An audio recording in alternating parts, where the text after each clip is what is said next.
ഞാൻ 3 കൊല്ലമായി കല്യാണം ഇപ്പോഴും കഴിച്ചിട്ടില്ല കേട്ടോ. നിങ്ങൾ എന്റെ മാരിറ്റൽ സ്റ്റേറ്റസ് ഒക്കെ സെയിം. ഞാൻ കഴിച്ചില്ലെങ്കിലും കഴിച്ചാലും എന്റെ മുഖത്ത് നോക്കി എടുത്ത് ചോദിക്കാം വല്ല കുഴപ്പമുണ്ടോ?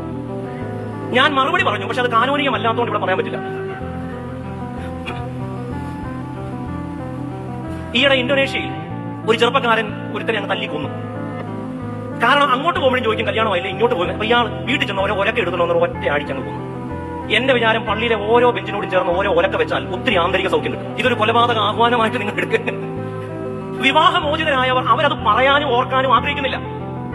കുട്ടികളില്ലാത്തവർ നിങ്ങളുടെ കയ്യിൽ ഗൈനക്കോളജിസ്റ്റിന് ഒരു ലിസ്റ്റ് തന്നെ ഉണ്ട്. ചില സേവ്യാസൊക്കെ അറിയും, അവരതുമായിട്ടാണ് നടക്കുന്നത്. എന്നോട് പോലും ചോദിച്ചിട്ടുണ്ട് വേണോ.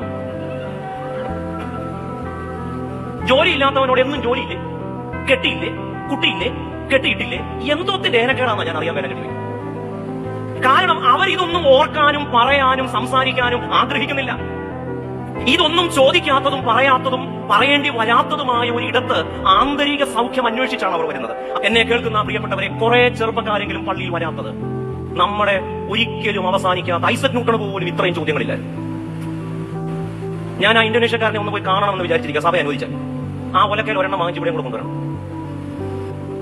കൽപ്പറ്റ മാഷിന്റെ ഒരു കവിതയിൽ പറയുന്ന പോലെ, വീണപ്പോൾ താങ്ങിയ അപരിചിതൻ എന്നിലുള്ള ശങ്ക തീർത്തു തന്നല്ലേ. ആന്തരിക സൗഖ്യം അന്വേഷിച്ച് വിവാഹമോചിതർ, കുട്ടികളില്ലാത്തവർ, തങ്ങളുടേതല്ലാത്ത കാരണങ്ങൾ കൊണ്ട് കുടുംബ പ്രശ്നം അനുഭവിക്കുന്നവർ, ജോലിയില്ലാത്തവർ, നമുക്ക് അവരോട് ചെയ്യാവുന്ന ഏറ്റവും നിസാരമായ കാര്യം, അവരെന്തു മറക്കാൻ ആഗ്രഹിക്കുന്നുവോ അത് ഓർമ്മിപ്പിക്കാതിരിക്കാം. അവരെന്താണോ പറയാൻ അവർക്ക് വിഷമമുള്ളത് അതവരെ പറയിക്കാതെ ഇരിക്കാം.